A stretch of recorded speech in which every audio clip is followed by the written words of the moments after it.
Jumpa lagi sobat, melanjutkan kisah Jejak di Balik Kabut karya Esa Mintarja untuk sobat semua. Selamat menikmati, salam sejahtera dan bahagia untuk Anda sekeluarga.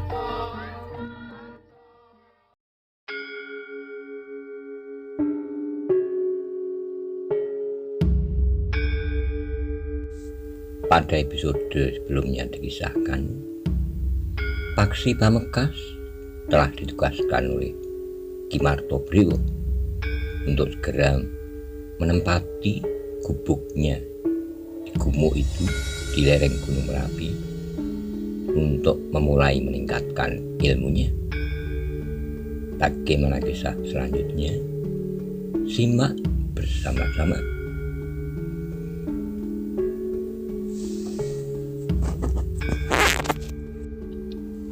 Ki Martobriwo, berkata Paksi di dalam hatinya, sebenarnya lah orang yang datang itu Ki Martobriwo.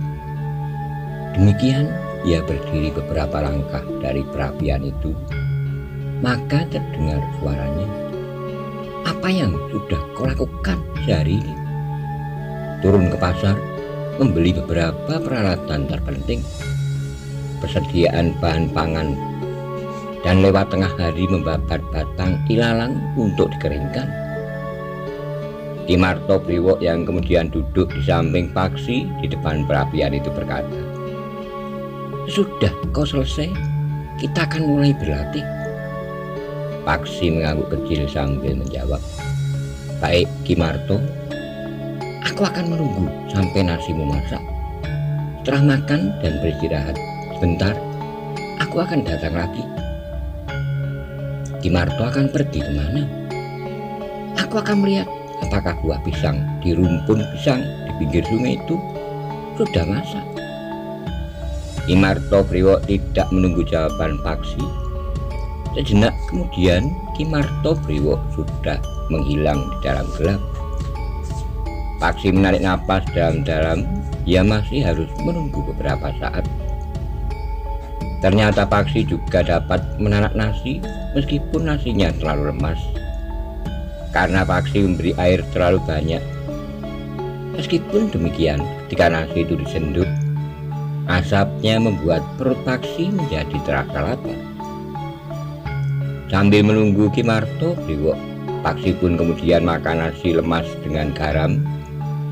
Didinginnya udara lereng gunung, nasi hangat dan garam itu terasa betapa nikmatnya. Apalagi perut Paksi yang memang sedang lapar. Sehingga karena itu maka Paksi pun makan agak terlalu banyak. Tapi sebelum Paksi selesai makan, Ki Martobriwo pun telah datang sambil memanggul standar pisang yang sebagian telah masak. "Aku juga lapar," berkata Ki Martobriwo. Namun kemudian ia pun bertanya, "Kau makan dengan apa?"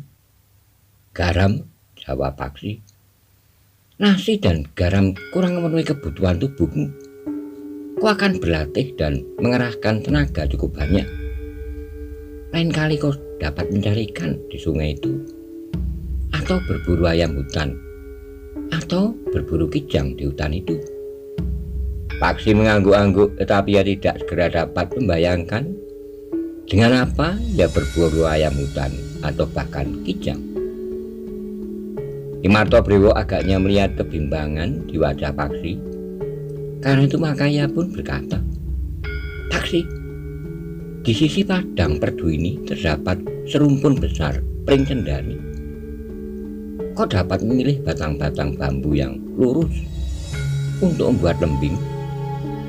Kau dapat berlatih melontarkan lembing dengan baik, berlatih membidik sasaran, dan berlatih merunduk dengan diam-diam di saat kijang minum di tepian." Paksi mengangguk-angguk. Ternyata ia mempunyai banyak kegiatan yang dapat dilakukan di siang hari, di samping menyiapkan gubuknya. Dalam pada itu, Ki Martobriwo pun telah makan pula. Seperti Paksi, ia pun makan nasi hanya dengan garam. Namun kemudian ia berkata, Makanlah pisang itu. Buah-buahan seperti itu juga sayuran sangat baik bagimu, bagi perkembangan tubuhmu yang sedang tumbuh. Apalagi jika kita sudah mulai berlatih. Di pinggir hutan itu terdapat pepohonan yang daunnya dapat kau petik. Aku melihat beberapa batang pohon kates grandel dan kates jinggo. Aku juga melihat pohon merinju yang dapat kau petik buahnya dan daunnya. Di tepian terhampar tanaman kangkung tanpa ada yang menanam. Kau dapat memetik beberapa yang kau butuhkan.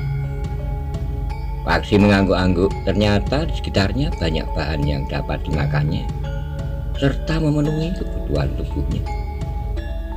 Demikianlah setelah mereka beristirahat sudah makan, maka Ki Martopriwo pun berkata, "Marilah kita bersiap-siap untuk berlatih.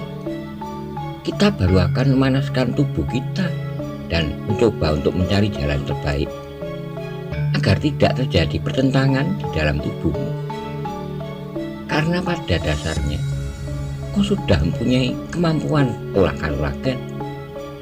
Paksi mengangguk kecil, katanya, "Aku sudah siap, Ki Marto. Simpanlah nasimu yang tersisa. Mungkin besok pagi kau merasa lapar. Besok di dini hari aku akan menanak lagi untuk makan di siang hari," jawab Paksi. Ki Martopriwo tersenyum, katanya, "Kau tidak mau membuat perapian di siang hari?" Paksi pun mengangguk kecil. "Jangan pernah melupakan menelan obat yang aku berikan untuk menawarkan racun," berkata Ki Martopriwo. "Ya Ki Marto, aku memang sudah dipatok ular hari ini.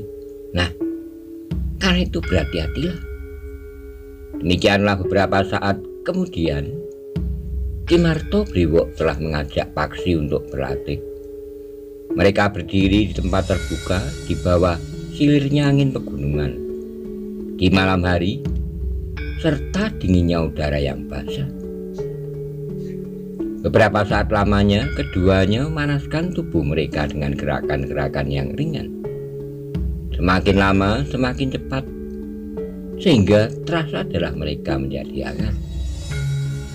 Seperti yang dikatakan, maka Ki Martopriwo tidak langsung menuntun Paksi mengikuti ajaran-ajaran baru menurut cara Ki Martopriwo. Ki Martopriwo masih ingin melihat landasan yang sudah terbentuk di dalam diri Paksi, sehingga tidak akan terjadi saling menarik atau saling mendesak di dalam tubuh anak muda itu. Jika Ki Martopriwo kemudian memberikan tuntunan olah kanuragan, nampaknya Ki Martopriwo cukup berhati-hati. Paksi yang akan mengemban tugas yang penting itu agaknya benar-benar dipersiapkannya dengan sungguh-sungguh. Malam itu belum banyak yang dilakukan oleh Paksi. Ki Martopriwo minta agar Paksi menunjukkan unsur-unsur gerak yang dikuasainya. Sejauh diingatnya, Paksi diminta untuk menunjukkan urut-urutan latihan-latihan yang pernah dilakukan. Dari unsur gerak yang pertama, kedua, ketiga, dan seterusnya. "Baiklah," berkata Ki Martopriwo, "aku sudah melihat apa yang sudah kau kuasai. Aku juga sudah melihat bagaimana kau sendiri menerapkan dalam benturan kekuatan, kemampuan, dan ilmu. Karena kita pernah bertempur, perkembangan ilmumu nampaknya berlangsung dengan cepat. Ada semacam pengaruh yang tidak kau sadari nampak dalam kemampuan olah kanuragan yang kau kuasai." Paksi tidak menjawab, tetapi sekilas terbayang kembali orang yang mengaku pengikut Kebu Lorok yang tiba-tiba saja telah menyerangnya dan bertempur beberapa lama, sehingga akhirnya orang itu melarikan diri. Orang itu memberikan kemungkinan-kemungkinan yang lebih luas bagi perkembangan ilmuku, berkata Paksi dalam hatinya. Namun dalam pada itu Ki Martopriwo pun berkata, "Baiklah anak muda, malam ini kita masih belum berbuat banyak. Aku kira apa yang kita lakukan malam ini sudah cukup. Beristirahatlah dengan baik. Kau tentu letih. Nampaknya pagi tadi kau harus hilir mudik, membeli kebutuhan terpenting, kemudian membuat perapian dan menebas lalang, menggelarnya di panas matahari, kemudian kau mulai berlatih. Paksi mengangguk kecil, ia merasa letih. Tapi seandainya Ki Martopriwo masih mengendakinya untuk berlatih, maka Paksi pun tidak keberatan. Namun Paksi kemudian menghentikan kegiatannya pada malam itu. Paksi kemudian beristirahat beberapa lama untuk mengeringkan keringatnya. Namun dalam pada itu sambil menunggu keringatnya kering, maka Ki Martopriwo telah memberikan beberapa petunjuk bagi masa depan Paksi yang masih sangat muda itu. Umurnya telah menginjak 17, terngiang suara ayahnya memerintahkannya keluar dari rumah untuk mencari cincin bermata 3 butir batu akik. Waktu itu ibunya berkata, "Kau sengaja mengusirnya?" Paksi menarik napas panjang.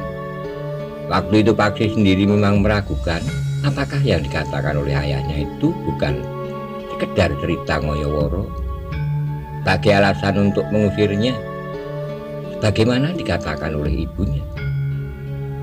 Ternyata yang sedang memburu cincin bermata 3 butir batu akik itu bukan hanya ayahnya saja.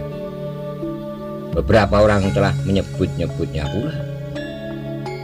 Dalam pada itu Ki Martopriwo pun berkata, "Paksi, ternyata bahwa berita tentang hilangnya cincin dari istana itu sudah didengar oleh banyak orang. Ketika kau mengatakan bahwa kau akan mengembalikan cincin itu pada orang yang lebih berhak, maka aku menduga bahwa kau termasuk salah seorang dari mereka yang memburu cincin itu. Mungkin bukan terdorong oleh kemauanmu sendiri, karena aku tidak yakin bahwa kau sudah memerlukannya, tapi atas dasar alasan apapun, kau termasuk di antara orang-orang yang mencarinya."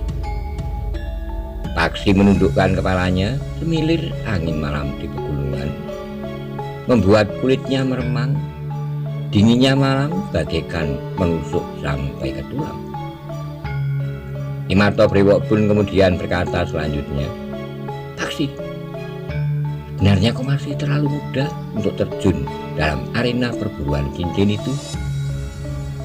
Tetapi bukan berarti bahwa kau harus mengundurkan diri.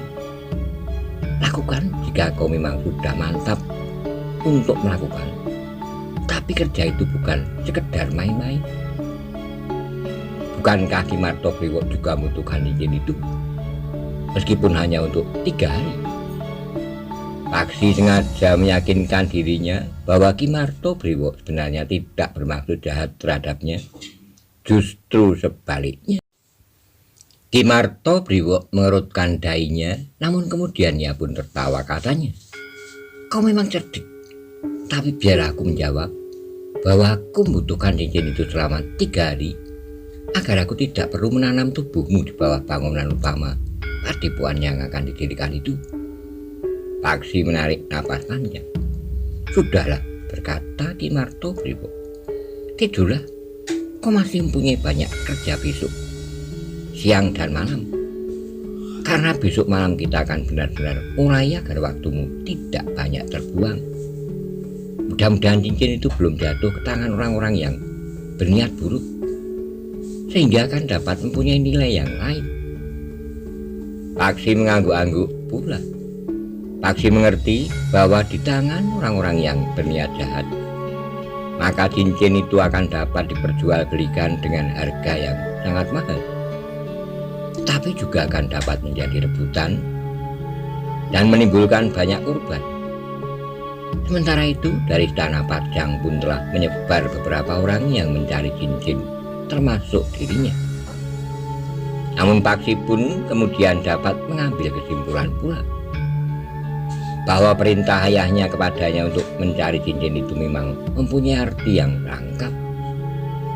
Ayahnya memang sengaja mengusirnya sebagaimana dikatakan oleh ibunya. Tapi ayahnya juga masih dapat berharap Paksi akan dapat menemukan tidak-tidaknya memberikan keterangan tentang cincin itu Tapi seandainya tidak, maka maksudnya yang pertama sudah terlaksana. Paksi sendiri tidak mengetahui mengapa bagi ayahnya kehadirannya di rumah tidak sebagaimana kehadiran adik-adiknya. Tapi Paksi tidak ingin merenunginya terlalu lama.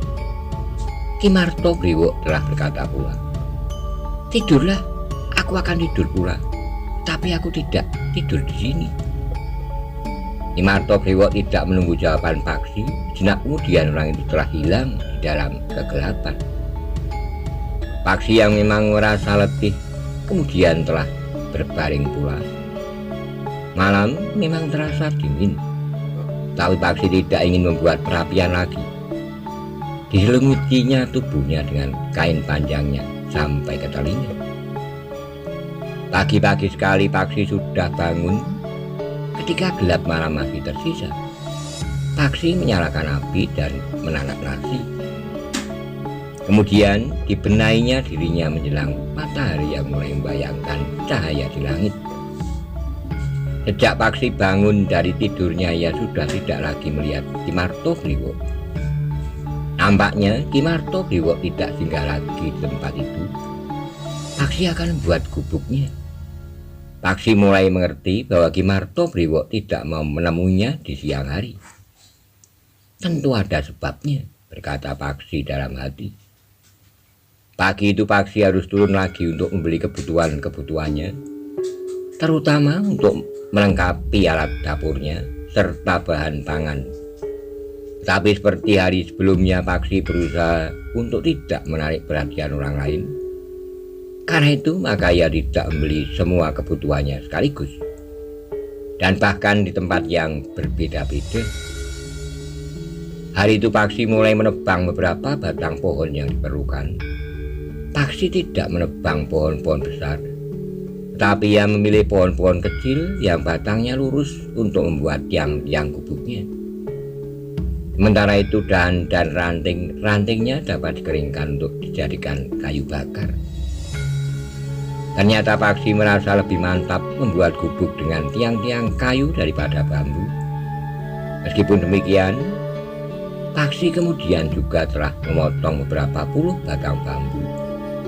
Dibelahnya batang bambu-bambu itu untuk membuat dinding gubuknya. Belahan-belahan bambu itu kelak akan ditatanya berjajar tegak pada tulang-tulang gubuknya. Paksi tidak tergesa-gesa mendirikan gubuknya. Ia menunggu kayu dan bambu-bambu itu agak kering. Sementara itu, Paksi menyiapkan tali-tali bambu untuk mengikat tulang-tulang gubuknya. Demikianlah dari hari ke hari Paksi telah bekerja keras. Sementara itu di malam hari Ki Martogriwo tiba-tiba saja telah muncul, ikut makan nasi hangat dan kemudian melakukan latihan-latihan yang semakin lama menjadi semakin berat. Tapi Paksi sama sekali tidak merasakan kekuatan yang saling mendesak dan mendorong di dalam dirinya. Yang dipelajarinya dari Ki Martogriwo justru dapat mengangkat dan mengembangkan ilmu yang pernah diwarisinya dari gurunya. Bahkan beberapa landasan ilmunya menunjukkan sumber yang senapas dengan ilmu yang telah dikuasainya. Kecurigaan Paksi pun menjadi semakin meningkat bahwa sebenarnya Ki Martogriwo itu juga orang yang pernah menyerangnya dan mengaku anak buah Kebororo. Namun Paksi memang tidak ingin memaksakan pendapatnya itu untuk mendapatkan pengakuan Ki Martogriwo. Baginya hal itu tidak akan ada gunanya. Bahkan jika Ki Martogriwo menjadi kecewa, maka hal itu akan dapat merugikannya. Dari hari ke hari, maka latihan-latihan pun menjadi semakin rumit. Sementara itu di siang hari, Paksi sudah mulai mendirikan gubuknya. Ia harus menanam tiang-tiang kayunya, kemudian memasang belandar dan pengeretnya. Diikatnya itu dengan tali bambu. Tetapi ketika kemudian Paksi menemukan beberapa batang pohon kelapa yang tumbuh di pinggir sungai tanpa ada pemiliknya, maka Paksi mulai membuat tali-tali serabut kelapa, sedangkan kelapanya telah dipergunakannya untuk memasak sayur-sayuran. sejauh dapat dilakukan. Bahkan Paksi pun telah membuat santan untuk membuat minuman bagaimana dawet yang pernah dibelinya di pasar, meskipun tanpa cendol. Namun pada kesempatan lain, Paksi telah membeli cendol dan membuat dawet sendiri. Ketika Ki Martabriwo yang berkeringat setelah latihan yang keras di malam hari disuguhi dawet cendol, maka Ki Martabriwo itu pun berteriak, "Hei, dari mana kau dapatkan dawet cendol seperti ini? Aku membuat sendiri."